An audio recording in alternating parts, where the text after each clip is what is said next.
మీలో ఎంతమంది పప్పుచారు, ఉప్పుచారు కాంబినేషన్ అయితే ట్రై చేశారో కామెంట్ చేయండి. ఇప్పుడు నేనైతే పప్పుచారు చేయకపోయినా ఉప్పు చేప అయితే చేస్తున్నా. ఉప్పు చేప కర్రీ అండి సూపర్ యమ్మీగా అయితే ఉంటుంది. ఫస్ట్ అయితే ఉప్పు చేపల్ని నీట్‌గా క్లీన్ అయితే చేసుకొని కట్ చేసుకోవాలి.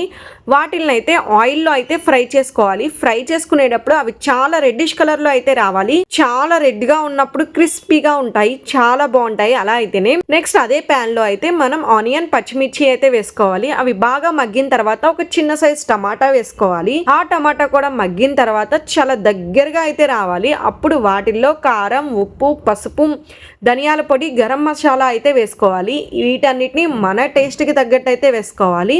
తర్వాత అందులో ఉప్పు చేపలు వేసి ఒక 2 మినిట్స్ ఫ్రై అయిన తర్వాత అందులో అయితే మనకి సరిపడా వాటర్ అయితే వేసుకోవాలి. ఆ వాటర్ బాగా మరిగి ఆయిల్ పైకి తేలి దగ్గర పడిన తర్వాత మనమైతే లాస్ట్లో కరివేపాకు వేసుకొని గార్నిష్ చేసుకుంటే